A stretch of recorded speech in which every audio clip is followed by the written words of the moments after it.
आज से कुछ सालों पहले तक अगर आप किसी से बोलते कि आप स्टॉक मार्केट में इन्वेस्ट करने वाले हैं तो 10 में से 9 लोग आपको ये बताते कि स्टॉक मार्केट तो एक जुआ है जिसमें पैसे कमाने से ज़्यादा डुबोने का डर होता है। आज ये थोट बदल गया है।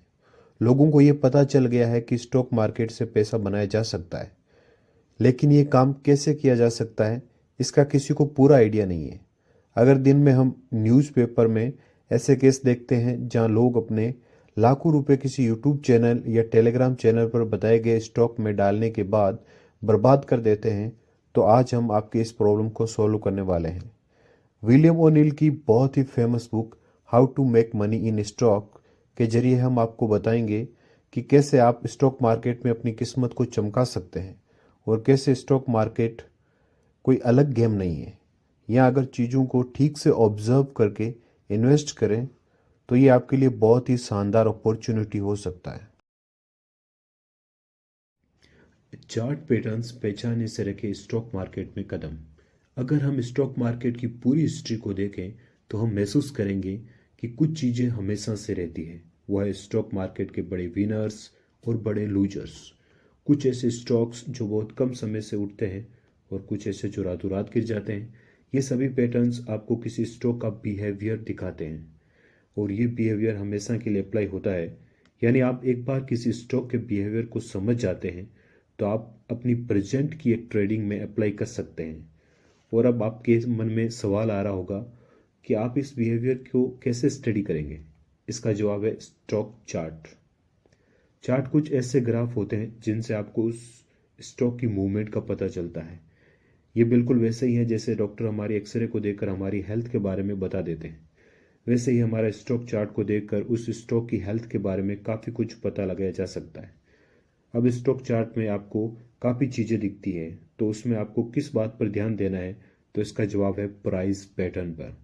किसी स्टॉक चार्ट में आपको कई सारे पैटर्न दिखाई देते हैं और उनसे सबसे इम्पोर्टेंट पैटर्न है जिसे कफ हैंडल पैटर्न कहते हैं। यहाँ आपको चार्ट एक हैंडल के साथ वाले कफ के जैसे दिखता है। इसका मतलब है कि वो स्टॉक काफ़ी टाइम से लगातार बढ़ता जा रहा है और उसके बाद उसमें एक गिरावट देगी, फिर एक फ्लैट लाइन बनती है जो उस कप का बेस होती है। ये बेस बहुत ज़रूरी चीज़ों को दिखाता है। जिस भी स्टॉक का बेस स्ट्रॉन्ग होता है वो उसकी मजबूत फाउंडेशन को दिखाता है और एक इन्वेस्टर को पता होता है कि सही समय आने पर ये ज़रूर ऊपर चढ़ेगा और कप के ऊपरी हिस्से को रिप्रेजेंट करेगा और फिर से नीचे गिरेगा। यही वो टाइम है जब आपको वो स्टॉक को खरीद लेना चाहिए। ये पैटर्न हम साल 2000 के करीब एप्पल के स्टॉक में देखते हैं। किसी स्टॉक को अच्छे से पहचानने का एक तरीका है उसकी अर्निंग। कई बार हमारे सामने ये सवाल रखा जाता है, एक अच्छे स्टॉक को हम कैसे पहचानें, या कहे तो एक अच्छा स्टॉक कौन सा होता है। एक अच्छे स्टॉक की डेफिनेशन को हम ज़्यादा कॉम्प्लिकेटेड नहीं बनाएंगे। एक अच्छा स्टॉक वो स्टॉक होता है जो अच्छा प्रॉफिट देता है। अब आप पूछ सकते हैं कि अच्छा स्टॉक प्रॉफिट देगा या नहीं, इस बात को हम कैसे पहचानेंगे। तो इसके लिए आपको जिस कंपनी का ये स्टॉक है उस कंपनी की अर्निंग के रिकॉर्ड को देखना होगा। अगर उस कंपनी की अर्निंग लगातार बढ़ रही है उसका मतलब है कि उस कंपनी का फाउंडेशन काफ़ी अच्छा है और ये आने वाले समय में उस कंपनी के स्टॉक का प्राइस जरूर बढ़ाएगा। तो एक अच्छे स्टॉक को आप कंपनी की अर्निंग से पहचान सकते हैं। जिस कंपनी की अर्निंग में आपको इस तरह की ग्रोथ नज़र आती है उसमें आप अपना पैसा इन्वेस्ट कर सकते हैं। इसका सबसे साधारण एग्जाम्पल हम गूगल और एप्पल के शेयर्स में देख सकते हैं। गूगल के शेयर की प्राइस 2004 में $85 के ऊपर थी और सिर्फ 3 ही सालों में 2007 में इसकी कीमत $700 पहुंच गई। वैसे ही सिर्फ 4 सालों में एप्पल के शेयर्स की कीमत $12 से $200 पर पहुंच गई। लेकिन इन कंपनियों में शेयर ये ग्रोथ ऐसे ही नजर नहीं आ रही थी। इससे पहले गूगल की अर्निंग में 112% की ग्रोथ हुई। वहीं एप्पल के स्टॉक के इस पैटर्न से पहले एप्पल कंपनी की अर्निंग में 350% की ग्रोथ हुई थी। इस ग्रोथ से इन्वेस्टर्स को यह भरोसा होता है कि कंपनी का मैनेजमेंट सही डायरेक्शन में जा रहा है। जब एक इन्वेस्टर को भरोसा हो जाता है कि एक कंपनी सही हाथों में है और सही डायरेक्शन में जा रही है तो उसमें पैसा जरूर लगाना चाहिए। और समझदार इन्वेस्टर की निशानी भी यही है। इसलिए अगर आप किसी कंपनी की अर्निंग को लगातार बढ़ते हुए देखते हैं तो मानकर चलिए वो कंपनी आपके लिए एक अच्छा इन्वेस्टमेंट का ऑप्शन है। लेकिन इसका मतलब ये नहीं है कि आप सिर्फ अर्निंग को देकर इन्वेस्ट कर दें। आपको कई और फैक्टर्स हैं जिन पर आपको ध्यान देना होगा। उन फैक्टर में से एक फैक्टर है अर्निंग पर शेयर, यानी आपको ये देखना है कि कोई कंपनी मार्केट में जितने शेयर इश्यू कर रही है उसके हर एक शेयर के लिए वो अपने ऑप्शंस के जरिए कितना प्रॉफिट उठा रही है। इससे हमें कंपनी की इफिशियंसी के बारे में पता लगता है। मान लीजिए किसी कंपनी के अर्निंग पर शेयर 100% है। इसका मतलब है कि उस कंपनी के एक शेयर में आप जितना पैसा इन्वेस्ट करेंगे, कंपनी उस पैसे का सही इस्तेमाल करके डबल मुनाफा कमाती है। इसका अल्टीमेट फायदा इन्वेस्टर को ही होता है। आप हर रोज काफ़ी चीज़ें खरीदते हैं। अब इनमें से किस चीज़ की कीमत कैसे तय होती है? क्यों किसी एक कंपनी के शेयर आइटम की कीमत दूसरी कंपनी के आइटम के प्राइस से कम या ज़्यादा होती है? क्यों टूथपेस्ट सस्ता आता है, शैम्पू कंडीशनर महंगे आते हैं? सिर्फ एक रूल से निश्चित होता है, वो रूल है डिमांड और सप्लाई का रूल। हर चीज़ की प्राइस इस चीज़ से निश्चित होती है कि उस चीज़ को लेने वाले कितने लोग हैं, यानी कि उस चीज़ की डिमांड कितनी है, उस डिमांड के कंपैरिजन में उस चीज़ की सप्लाई कितनी है। अगर किसी चीज़ की सप्लाई बहुत ज़्यादा है और डिमांड बहुत कम, तब उस चीज़ की प्राइस गिरने लगती है। वहीं अगर इसका उल्टा हो तो किसी चीज़ की सप्लाई बहुत कम है और डिमांड बहुत ज़्यादा, तो चीज़ें मार्केट में महंगी होगी। हम स्टॉक मार्केट में भी देखते हैं, जिन कंपनियों के स्टॉक डिमांड में होते हैं उन कंपनियों के स्टॉक महंगे होते हैं। वहीं जिन स्टॉक को ज़्यादा लोग नहीं खरीदना चाहते, उस स्टॉक कंपेरिजन में सस्ते होते हैं। कोई कंपनी कितने शेयर इश्यू करती है उस पर भी ये चीज़ डिपेंड करती है।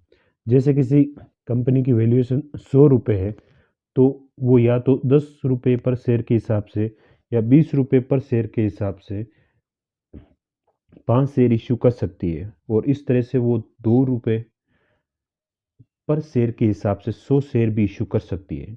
यहाँ पर अगर कोई कंपनी अपने शेयर की कीमत कम करके ज़्यादा शेयर इश्यू करती है, तो इसे उसकी मार्केट में सप्लाई बढ़ती है, और यही वजह है कि उस शेयर की कीमत कम होती है।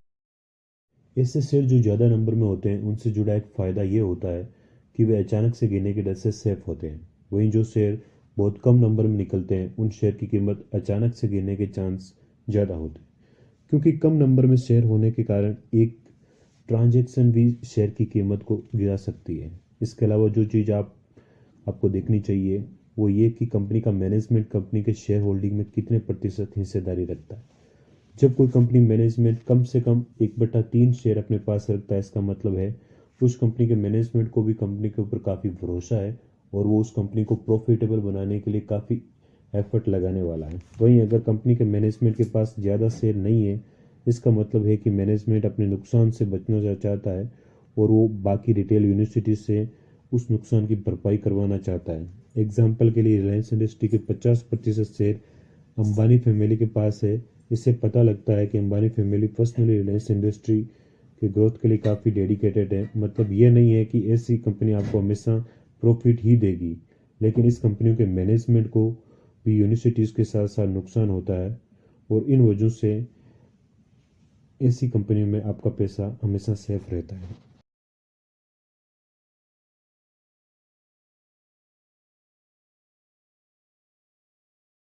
किसी भी सेक्टर के लीडर में इन्वेस्ट करना है सबसे सेफ ऑप्शन। कई लोग स्टॉक मार्केट में जब नए नए इन्वेस्ट करना शुरू करते हैं तो वो हर दिन टॉप गेनर्स और लूजर्स की लिस्ट को देखते हैं। इस लिस्ट से उनको पता लगता है कि किस दिन किस कंपनी के स्टॉक में सबसे ज़्यादा उछाल या फिर गिरावट देखी गई है। तो ऐसे में ये नए नए इन्वेस्टर को बिना कुछ सोचे समझे मान लेते हैं कि जिस कंपनी को आज सबसे ज़्यादा प्रॉफिट हुआ है उसका शेयर भी कल भी सबसे ज़्यादा गेन दिखाएगा, और जिस कंपनी का स्टॉक आज गिरा है वो स्टॉक कल भी ऐसे ही गिरेगा, और वो इसमें इन्वेस्ट कर देते हैं। ज़्यादातर बार उन्हें अपने इस स्टेप पर पछताना पड़ता है। तो बात आती है कि अगर हम इस तरह से पैसा बर्बाद नहीं करना चाहते हैं तो हमें किस तरह से कंपनियों में इन्वेस्ट करना चाहिए। इसका जवाब आपको सिर्फ एक लाइन में दिया जा सकता है, और वो ये है कि इंडस्ट्री के लीडर को खरीदना चाहिए। आप कोई भी इंडस्ट्री देखिए, जैसे कोल्ड ड्रिंक्स, ये अपने आप में एक बड़ी इंडस्ट्री है। अगर आपको ये देखना है कि क्या आपको इस इंडस्ट्री में इन्वेस्ट करना चाहिए या नहीं, तो पहले इस इंडस्ट्री की एडवांस ग्रोथ को देखें। उस ग्रोथ को देखने के बाद आप ये पहचानिए कि अगर इस इंडस्ट्री की अच्छी खासी ग्रोथ हो रही है, तो इस इंडस्ट्री का सबसे बड़ा प्लेयर कौन है? हो सकता है ये पेप्सी हो या कोका कोला, और जो भी हो, बढ़ती हुई इस इंडस्ट्री में सबसे सक्सेसफुल हो वो इन्वेस्टमेंट का एक अच्छा ऑप्शन है, और इसे ही हम कहते हैं लीडर में इन्वेस्ट करना। स्टॉक सिलेक्शन का जबरदस्त रास्ता आप में से कई लोगों ने पिछले कुछ सालों से म्यूचुअल फंड के बढ़ते हुए ट्रेंड को जरूर देखा होगा। आपने नोटिस किया होगा कि लोग लगातार नॉर्मल इन्वेस्टिंग से हटकर म्यूचुअल फंड की तरफ जा रहे हैं। तो चलिए पहले हम आपको बताते हैं कि म्यूचुअल फंड होता क्या है। दरअसल जैसे आप इंडिविजुअल लेवल पर स्टॉक मार्केट को ऑपरेट करते हैं, वहाँ शेयर खरीदते हैं और बेचते हैं, और उस पूरी प्रोसेस में आप पैसा कमाने की कोशिश करते हैं। अगर मान लीजिए आपके पास इन सभी चीज़ों के लिए ज़्यादा टाइम नहीं है, लेकिन आप स्टॉक मार्केट में इन्वेस्ट करना चाहते हैं, तो आप कई ऐसी कंपनी जिनके पास बड़े फाइनेंशियल एक्सपर्ट होते हैं, वो आपसे आपका पैसा लेते हैं और उस पैसे को अलग अलग जगह पर इन्वेस्ट करते हैं। इसके बाद वो कंपनी आपको आपके पैसे का रिटर्न निकाल कर देते हैं। ये इंडिविजुअल स्टॉक मार्केट से ज़्यादा सेफ ऑप्शन होता है, क्योंकि इन कंपनियों के पास लाखों लोगों का पैसा होता है, जिससे वो किसी भी स्टॉक को बल्क पर परचेजिंग कर सकते हैं, जिससे इसके स्टॉक की प्राइस को इन्फ्लुएंस किया जा सकता है। साथ ही साथ उनके पास बेटी फाइनेंशियल एक्सपर्ट एक कंपनी की पूरी हिस्ट्री को पढ़कर ही उसमें इन्वेस्ट करने के लिए सजेस्ट करते हैं। यही वजह है कि म्यूचुअल फंड सीधी स्टॉक मार्केट की प्रक्रिया से ज़्यादा सेफ है। लेकिन मान लीजिए आपको म्यूचुअल फंड में इन्वेस्ट नहीं करना है, आपको खुद से ही पैसे लगाकर स्टॉक मार्केट से प्रॉफिट कमाना है, तब आप क्या करेंगे?